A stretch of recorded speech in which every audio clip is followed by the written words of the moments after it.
कमर कर, कमर कर, दो करके दो और ऊपर हाथ ठीक है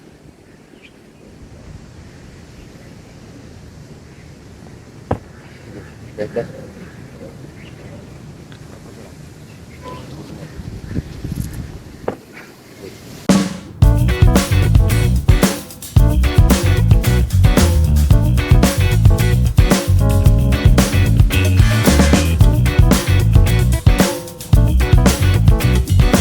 अभी तक उधर बलून पर है।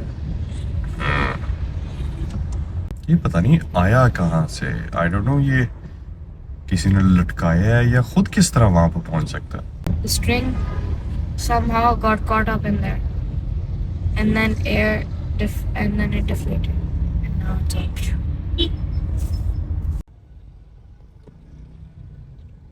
Think about it too much. You're gonna forget everything. No, I'm you know? not. I'm not thinking about it. You're thinking about it right now.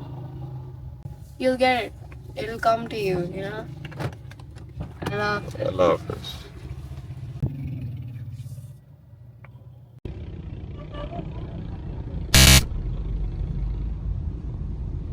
मुझे जब से याद पड़ता है तब से मैं किसी न किसी फिजिकल एक्टिविटी, एक्सरसाइज या किसी न किसी स्पोर्ट्स के अंदर हमेशा से इन्वॉल्व रहा हूँ। बचपन से मैंने अपने पहले 10 साल स्विमिंग, जिम्नास्टिक्स, तमाम तरह की स्पोर्ट्स की।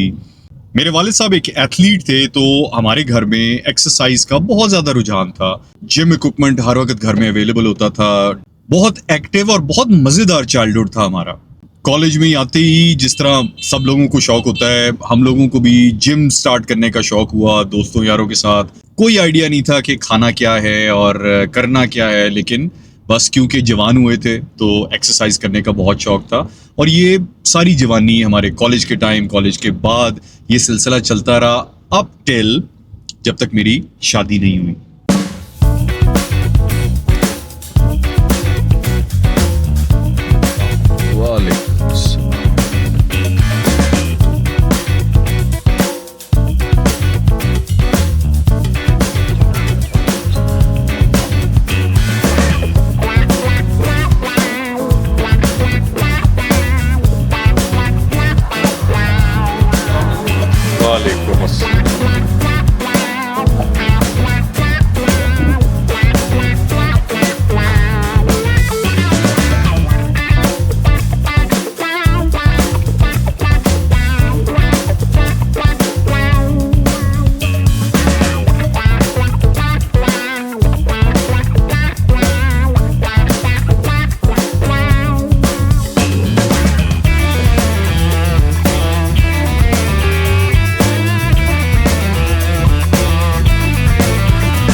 घर में कैट फूड खत्म हो गया है, सो मुझे अभी कॉल आई है and I need to buy some cat food.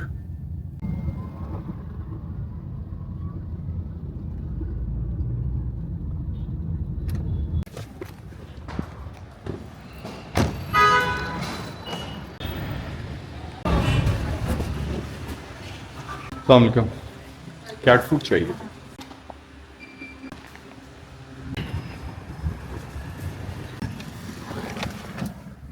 बहुत सारे लोगों की तरह मैंने भी शादी के फौरन बाद अपना आप बिल्कुल छोड़ दिया। शादी का पहला साल तो खाना पीना, दावतें, एक्टिविटी थी, एक नया पार्टनर आपके साथ आया और लेट नाइट मूवीज और जंक फूड और ये सारा कुछ। उसके बाद मेरा जो हाल हुआ वो, मैं आज भी कभी अपनी पुरानी तस्वीरें देखूं तो मैं हैरान हो जाता हूं कि मैंने अपना क्या हाल बना लिया था।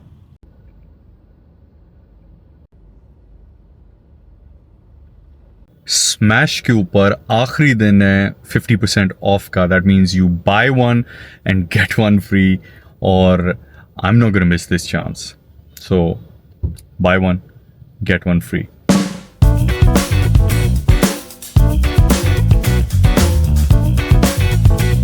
अट्ठाईस साल की उम्र में मेरी शादी हुई और 28 से 38 साल, क्योंकि शादी के बाद रिस्पॉन्सिबिलिटीज आती हैं, बच्चे हो जाते हैं, सो काम में इतनी मसरूफियत हो गई कि सेहत, हालांकि मैं एक्सरसाइज कर रहा था लेकिन सेहत का मैंने बिल्कुल ख्याल नहीं किया। खाना पीना चलता रहता था बिकॉज मैं बहुत ज़्यादा काम कर रहा था, और जब आप काम करते हैं तो आपके पास जस्टिफिकेशन होती है कि यार मैं कमाता किस लिए हूँ। जो भी आया सामने, जो भी चीज़ सामने आई खा ली, और बहुत ज़्यादा खाई बिकॉज आई डिजर्व्ड इट।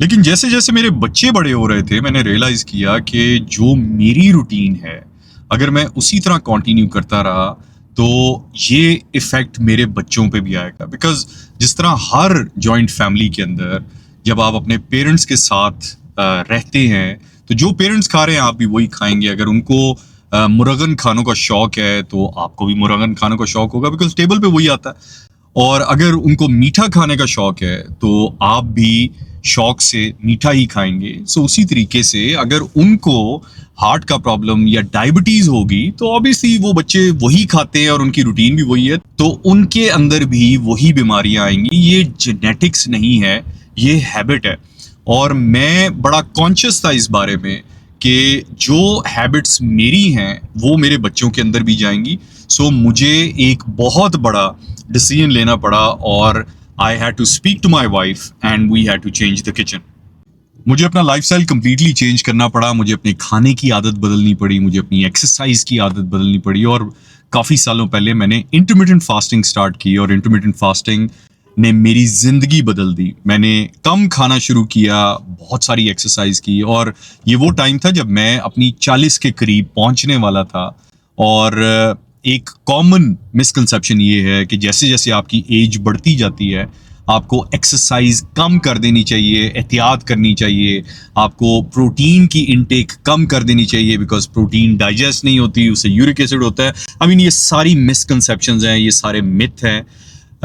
मेरे मुताबिक एज अ न्यूट्रिशनिस्ट मैं आपको ये बड़े वसूख से कह सकता हूँ कि जैसे जैसे आपकी एज बढ़ती जाती है आपको अपनी प्रोटीन की इनटेक को बढ़ाना है और आपको अपनी exercise, weight lifting, weight training, resistance training, इसको बहुत ज़्यादा बढ़ाना है, ना कि कम करना है।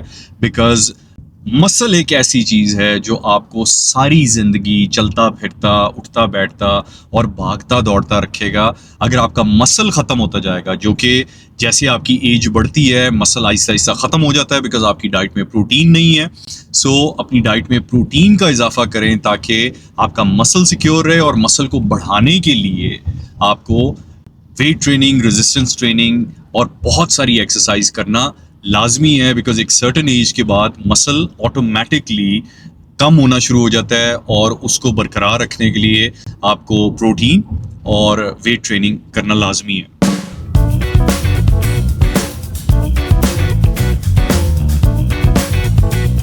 बहुत सारे लोगों की तरह मेरे ऊपर भी एक फेज़ आया जब मैं काम में इतना मसरूफ़ हो गया कि बस यही बात होती थी कि जी मैं एक्सरसाइज इसलिए नहीं कर सकता बिकॉज मैं बहुत बिजी हूँ, मैं खाना अपना क्लीन नहीं कर सकता बिकॉज मैं बहुत मसरूफ़ हूँ।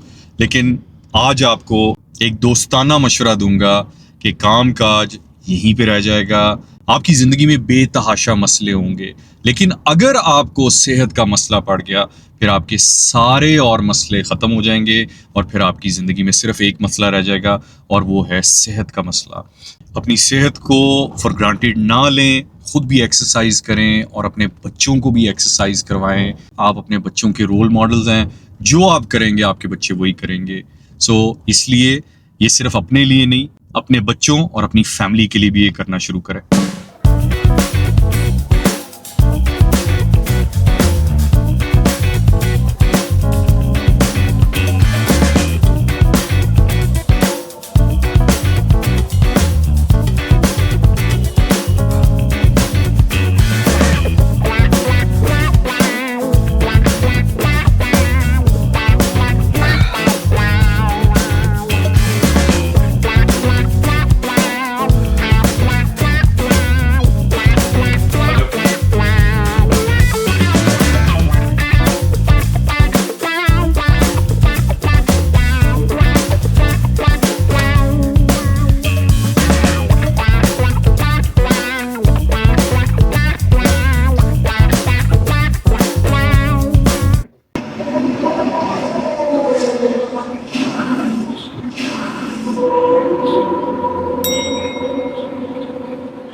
excited. Yeah, they were cheering you on. Valtteri has a bad year, whether or not we make one of those tactical moves somewhere else. And the question is,